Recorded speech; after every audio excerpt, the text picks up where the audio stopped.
Good afternoon, everybody, and welcome to our Sustainable Table webinar series. My name is Daniel Nahosa, and I'm part of the marketing team for CFSI. I'm coming to you live from the CFSI training site, which is just across the street from BSM. That is actually where we're filming what you're about to see, where we're filming our webinar. Today, we are joined by some members of SGA, the Student Government Association, who will be walking through with us on how to make spinach potato tacos. It sounds delicious. And I'm really excited to try it myself after the webinar. So I hope you guys all enjoy. And without further ado, we're going to go ahead and jump on over to the kitchen team and start our demonstration on spinach potato tacos. Enjoy.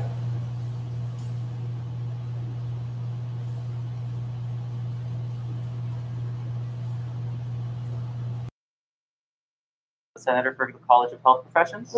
We represent SGA, also known as the Student Government Association at UTRGV. Today we will be preparing spinach and potato tacos, and we hope it's a recipe you'll enjoy.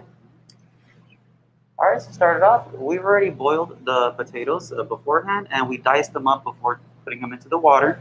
That way they take a lot longer to cook. So we prepare that beforehand, and we also prepared the spinach. The spinach needs to be squeezed and drenched out of the remaining water. So this is frozen spinach, 10 ounces. So, it's good. It's high in iron and different vitamins that are important for your nutrition while also being low in calories. So we did that beforehand just so nice and presentable. And you can easily drain any excess liquid from the spinach by simply wrapping it in a kitchen towel or kitchen napkins and draining it the same way you would as a kitchen towel. Mm-hmm. All right, well, let's get started with the rest. All right. Okay, so here our ingredients are: we have onions, we have poblano peppers. Seeded and diced. Yes, of course. Then we have minced garlic, 2 cloves of garlic. We have 2 tablespoons of comino, and we have plant milk. We're going to use a cup of it. Mm-hmm. We have 3 tablespoons of nutritional yeast, which will be used later on. Yes. And the final toppings, we have salt, pepper, and cilantro.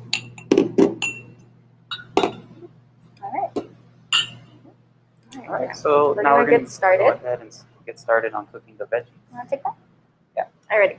So here, what we're going to do is we're going to come to the stove. You want to cook your ingredients on a medium heat. That way, they are able to get cooked thoroughly. You're going to want to cook them until they're softened. But of course, if you have a personal preference, you're more than welcome to keep them until they're crispy.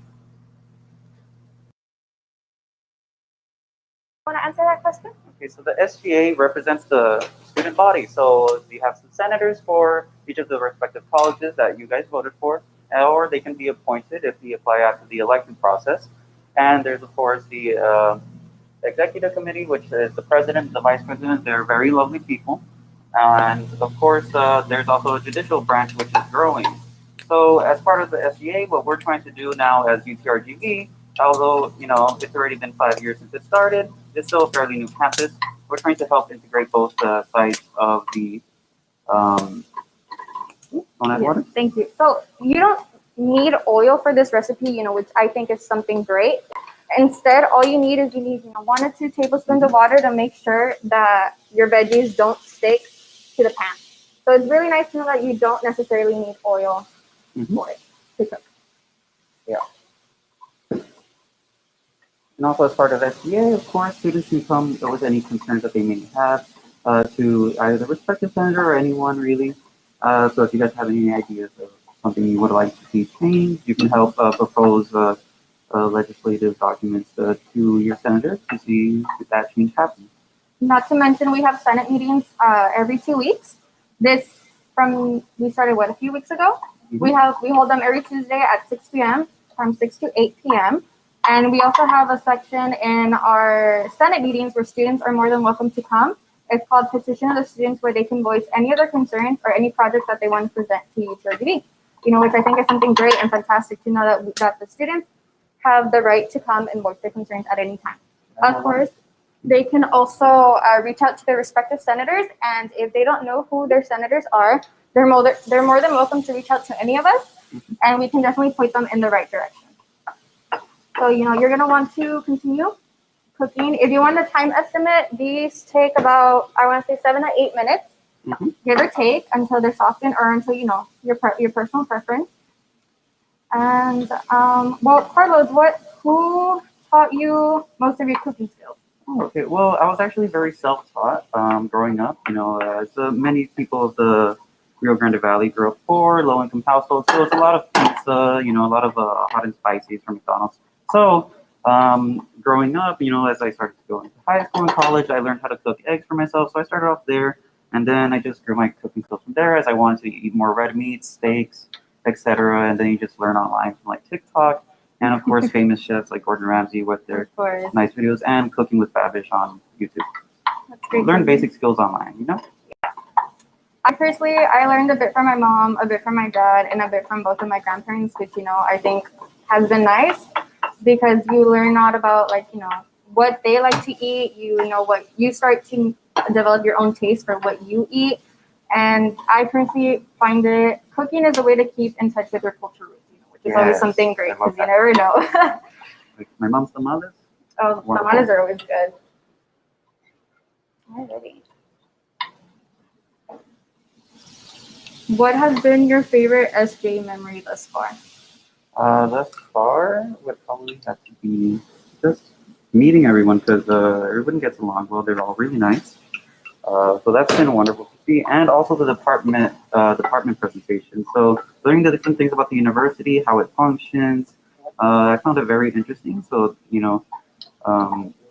it's great to know how everything's functioning. So financially, and then how our retention rates are. So it's great to learn about that and have that information available, which is available to everyone online through documents. But also it's nice to know. So if any of our course constituents ask us, we're able to let them know. Alrighty. Well, there's a question if you guys don't. Of course. There's a question as to why are you cooking the vegetables? Well, you're cooking them that way, they soften because you don't want them to be crisp. You don't want them to be raw either. Again, you have your personal preferences, but I like to cook them that way, it gets rid of any germs and bacteria may contain. But it goes well with the rest of the tacos, as you will see, because we will incorporate milk into the recipe, which will give it a creamy flavor. So you don't want something creamy, but to conflict with the crunchiness. That's why we soften them and cook them a bit. Either way, even with my tacos, typically I like having grilled onion or caramelized onion with them. So it's better, a lot softer in my opinion. Of course, it is a preferred taste. So if you would like to have your onion raw, you could. But I believe for this dish with the potatoes, it might taste a bit better when it's grilled. Okay, I'm gonna set this aside real quick. That way it doesn't overheat and overcook. I'm gonna head and go get the garlic and the ground cumin.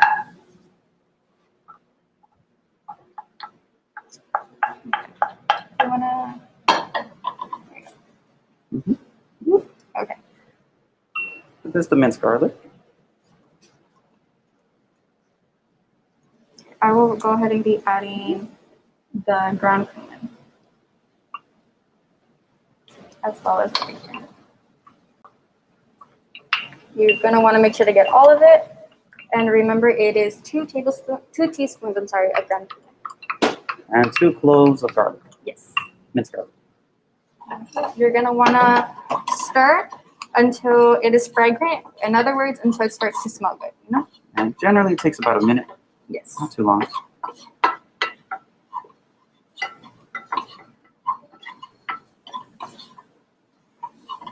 Carlos, what has been your favorite cooking memory? Cooking memory. Yeah. That's a tough one.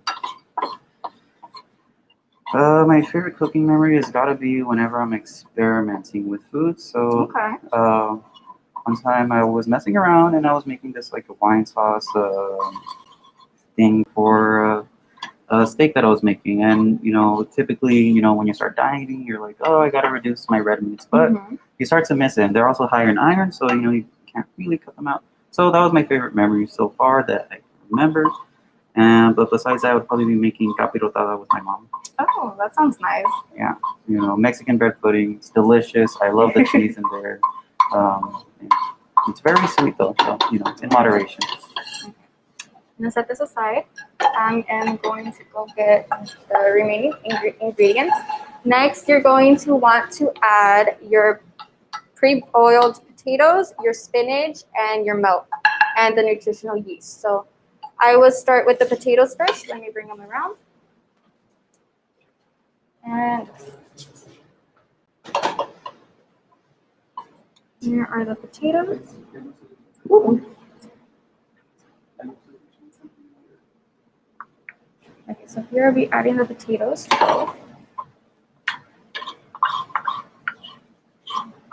Next comes the spinach, which was drained from any excess liquid, as a reminder. This is a 10 ounce, which you can, they're normally sold by 10 ounces, I've noticed. So that's always something good to take in mind, that, you won't struggle to find any of it. And also in comparison to like buying, already, fresh spinach, frozen spinach is, always available to you and it's going to last a lot longer, has a longer shelf life. So for college students like us, it's going to be better for, longevity instead of seeing your spinach go to waste in the fridge. All right, next you're going to add your yeast. Again, it is 3 tablespoons of yeast. And this is nutritional yeast, so it's different from live yeast. That's correct. So live yeast is, alive, right? And it's usually made for bread. So this one is different in that it's already dead, but it keeps all the nutrition available. So all the amino acids that you need and vitamins that you need that you're typically missing in a diet, you can get through this. So instead of taking supplement pills, you can just incorporate into your dish, such as this one, which tastes amazing.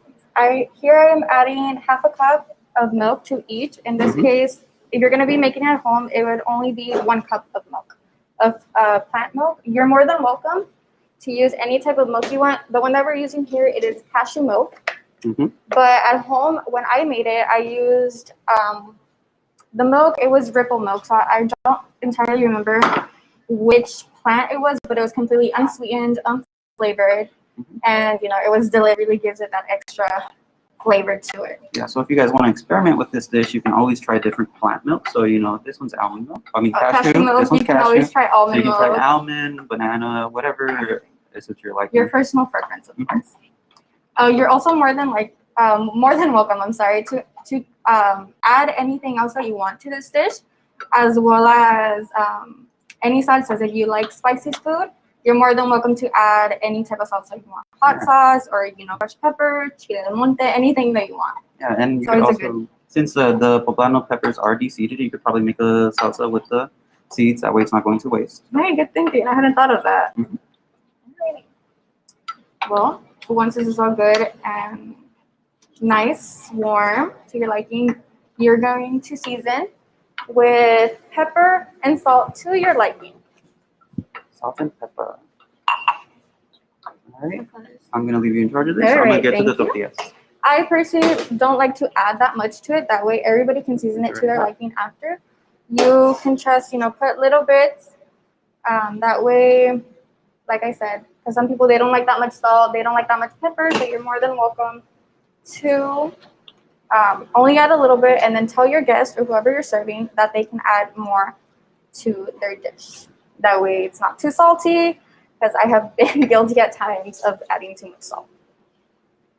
So once this is all done and good, you're going to see that it's creamy. It's going to stay warm.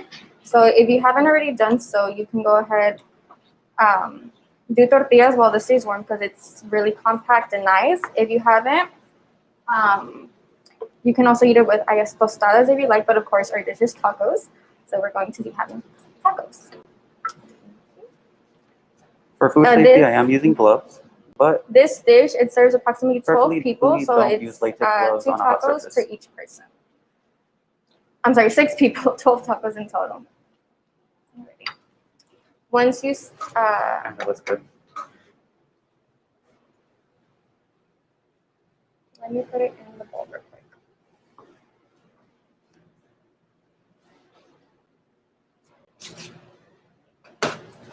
In our case, since we did use 2 pans, we're going to put it in a bowl and mix it.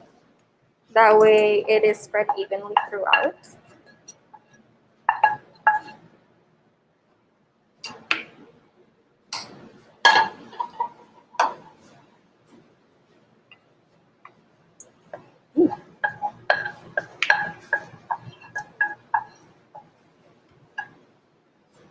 And then you're just going to want to mix a little bit. That way, everything is evenly distributed.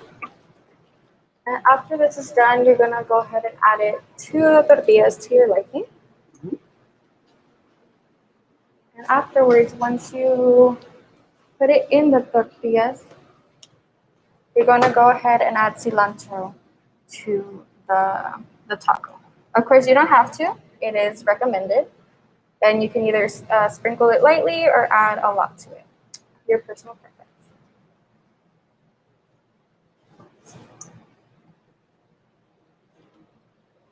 What I really like about this meal is the fact that it doesn't leave you feeling bloated after. It's a really light meal, and it's a really good, delicious, and nutritious alternative to your normal tacos. Yeah. You know, they're very heavy. They leave you feeling very greasy. And as you may have noticed, there was no oils used in this dish. So, you know, it's just all water to keep it from sticking to the pan. And I mean, it turns out great. Look at that. Yeah. What else could you want? Go ahead and add some more to this one.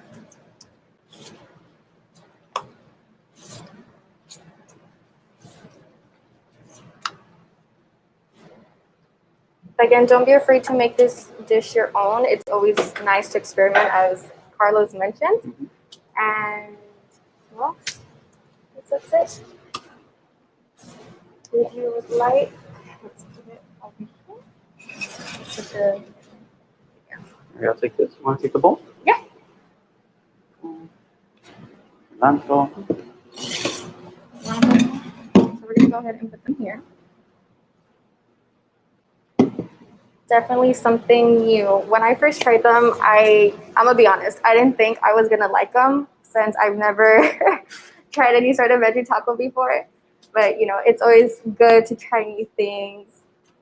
But Yeah, you may be surprised with the flavor outcome of it. I was always very hesitant on trying new foods, but once you actually get to start and enjoy different things, you realize, wow, my tongue is missing out on all these flavors. on nutritious values, of course.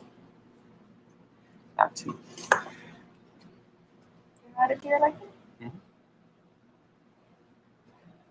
I like a lot of cilantro. Like that. Beautiful. Well, that is our spinach and potato tacos. We will be trying them out. So let's see how they turned out. Okay, I'll be separating a bit farther away from you. You can go ahead and try it first. All right, thank you.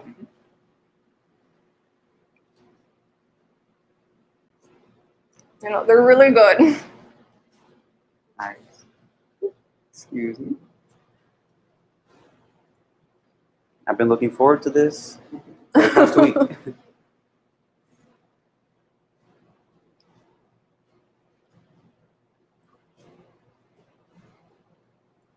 This tastes amazing. I'm glad you liked it, Carlos. She chose the recipe. 12 out of 10. We hope you guys try it at home, and we hope that you guys are also able to enjoy this delicious and nutritious meal. Always be up to trying new things. Thank you. Thank you.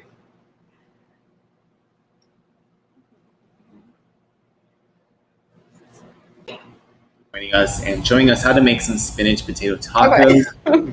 They looked amazing. I actually am filming this from upstairs where they're cooking from, and I can smell it from here, and it smells really, really good. So I'm excited to go downstairs and try it right after this. Thank you all for joining us for our Sustainable Table webinar series. It's been a great day. I hope you guys have a great Friday. Just a few updates from CFSI. First off, we are providing samples of a lot of different things that we cook and make here at the kitchen for you guys. Every Tuesday and every Thursday from here on out, you can come to the CFSI training site. We'll put the address right there. You can come over from 12 to 2 p.m. and try out our samples. Tell us what you think. Our first sample taste testing was yesterday. We had a really good salad, and it was really delicious, and we had a good turnout. So remember, every Tuesday and every Thursday, we'll be here to give samples out for the community, for students, for faculty, anyone who wants to try, 12 to 2. One last update, we also are holding a t-shirt design contest for anybody who's interested. More details will be coming soon, so make sure to check out our social media at utrgv.cfsi on Facebook and Instagram. And make sure to just follow SGA on Instagram at UTRGV Student Gov as well. Thank you all for joining us. We hope you guys have a great rest of your Friday and a great weekend. Have a good day.